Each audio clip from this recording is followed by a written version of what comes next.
Hello. आज हम पढ़ेंगे रिट्स के बारे में। रिट एक तरह का ऑर्डर, वारंट और कमांड है जो कोर्ट इशू करती है अथॉरिटीज को। ये एक क्विक और एक्स्ट्राऑर्डिनरी रेमेडीज हैं जो स्पेशल सर्कमस्टांसेस में ले सकते हैं। सिंपल वर्ड्स में समझें तो फंडामेंटल राइट्स को प्रोटेक्ट करने के लिए हाई कोर्ट और सुप्रीम कोर्ट एक रिटर्न ऑर्डर देती है। कॉन्स्टिट्यूशन में फंडामेंटल राइट्स को प्रोटेक्ट करने के लिए 4 आर्टिकल दिए हुए हैं। आर्टिकल 13, 32, 226, 359, जिसमें आर्टिकल 13 है लॉ इनकंसिस्टेंट विद और इन डेरोगेशन ऑफ फंडामेंटल राइट। कहने का मतलब है कि अगर कोई भी राइट जो हमारे फंडामेंटल राइट्स को दूर करता है तो उस तरह का कोई भी लॉ नहीं बनाएगी state. Article 32 remedies for enforcement of rights conferred by this part, वो हम आगे पढ़ेंगे। 226 power of high court to issue certain writs, ये भी हम आगे पढ़ेंगे। आर्टिकल 359 है कि ड्यूरिंग द इमरजेंसी जो है कुछ राइट्स को सस्पेंड किया जा सकता है एक्सेप्ट 20 और 21। इमरजेंसीज के अलावा फंडामेंटल राइट्स को लागू होने से कोई नहीं रोक सकता। तो फंडामेंटल राइट्स पार्ट 3 में आर्टिकल 12 से लेकर 35 तक डिफाइन किए हैं।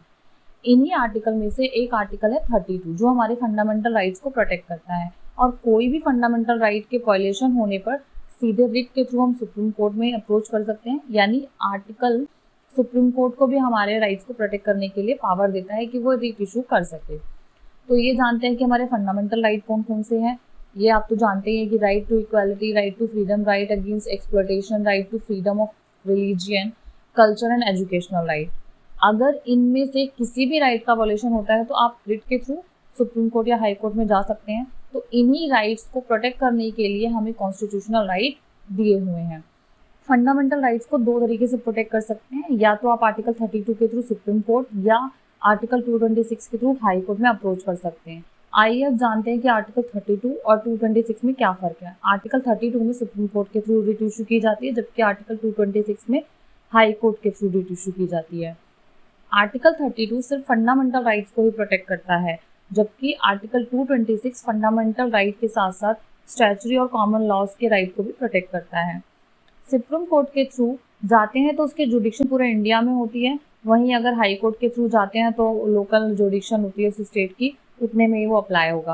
आर्टिकल 32 में सुप्रीम कोर्ट रिट इशू करने से मना नहीं कर सकता क्योंकि वो फंडामेंटल राइट है, लेकिन हाई कोर्ट की पावर डिस्क्रिशनरी नेचर है, यानी वो रिट इशू करने से मना भी कर सकता है।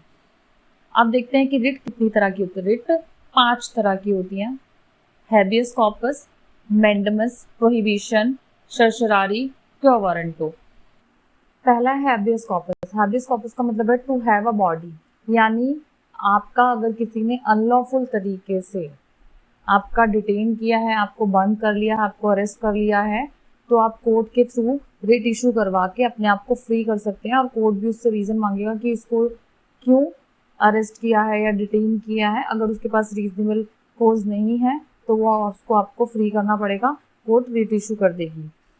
ठीक है, तो ये हमारे लिए कॉन्स्टिट्यूशनल रेमेडी है। ये रिट किसी अथॉरिटी या प्राइवेट पर्सन दोनों को इशू की जा सकती है। ये रिट हमारा जो आर्टिकल 21 है राइट टू पर्सनल लिबर्टी है उसको प्रोटेक्ट करता है। ये रिट डिटेन पर्सन या उसके बिहाफ पर कोई भी फाइल कर सकता है, लेकिन कुछ जगह ये रिट अप्लाई नहीं होगी जहाँ पर डिटेंशन लॉफुल है, डिटेंशन जो है कोर्ट के प्रोसीडिंग के लिए किया गया है, डिटेंशन कोर्ट के थ्रू किया गया है, तो ये रिट अप्लाई नहीं होगी। दूसरी रिट है मैंडेमस, जिसका मतलब है वी कमांड। अगर गवर्नमेंट ऑफिसर ठीक से अपना काम नहीं करते हैं तो उसकी वजह से हमारे जो भी फंडामेंटल राइट्स हैं अगर उनका वायलेशन हो रहा है तो हम सुप्रीम कोर्ट के थ्रू मैंडेमस इशू करवा सकते हैं कि ये अपना पब्लिक अथॉरिटी या पब्लिक ड्यूटी को परफॉर्म करे, उसको परफॉर्म करने के लिए कहे। तो सुप्रीम कोर्ट पब्लिक अथॉरिटीज़ को, इंफीरियर कोर्ट को, ट्राइब्यूनल को ऑर्डर दे सकते हैं कि वो अपना काम ठीक से और पूरा करें। ये मैंडेमस सिर्फ पब्लिक ड्यूटी को इन्फोर्स करने के लिए ही इशू किया जा सकता है, लेकिन इसमें भी एक्सेप्शंस हैं कि अगर कोई काम मैंडेटरी नहीं है, किसी प्राइवेट पर्सन के अगेंस्ट इशू नहीं हो सकती, कॉन्ट्रेक्चुअल ऑब्लिगेशन है, ड्यूटी डिस्क्रिशनरी नेचर है, तो आप रिट फाइल नहीं कर सकते। साथ ही प्रेसिडेंट है या गवर्नर है तो उसके अगेंस्ट भी रिट इशू नहीं कर सकते।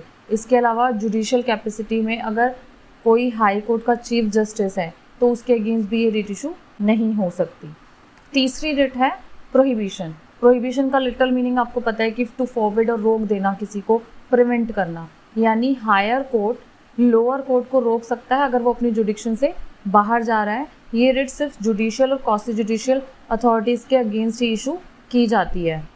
ये writ administrative authorities, legislative bodies, private persons के अगेंस्ट इशू नहीं की जा सकती। चौथी रिट है सर्सरारी। इसका मतलब है टू बी सर्टिफाइड या टू बी इन्फॉर्म्ड। इसमें भी हायर कोर्ट, लोअर कोर्ट या ट्राइब्यूनल को ऑर्डर दे सकता है कि या तो पेंडिंग केस को खुद से ट्रांसफर कर दे या फिर उस केस में जो ऑर्डर दिया है उसको क्वेश कर दे। यानी ये रिट प्रिवेंटिव और क्यूरेटिव दोनों है। इस रिट के थ्रू लोअर कोर्ट को रोका भी जा सकता है और अगर डिसीजन दे दिया है तो उसके डिसीजन को क्वेश भी किया जा सकता है, यानी उसके डिसीजन को नलीफाई किया जा सकता है। ये तभी हो सकता है जब जुडिक्शन से बाहर या फिर लॉ के अगेंस्ट डिसीजन दिया हो। ये रिट लेजिस्लेटिव या किसी प्राइवेट बॉडी के अगेंस्ट इशू नहीं की जा सकती। ये writ in case of lack of jurisdiction, excess of jurisdiction, abuse of jurisdiction, natural justice का वायलेशन एक्सेट्रा पर इशू की जाती है। ये रिट करेक्टिव इन नेचर है। ये रिट सिर्फ नेगेटिव यानी क्वेश करना ही नहीं बल्कि पॉजिटिव एक्शन भी लेती है। पांचवी रिट है क्वा वारंटो। इसका लिटरल मीनिंग है बाय व्हाट अथॉरिटी।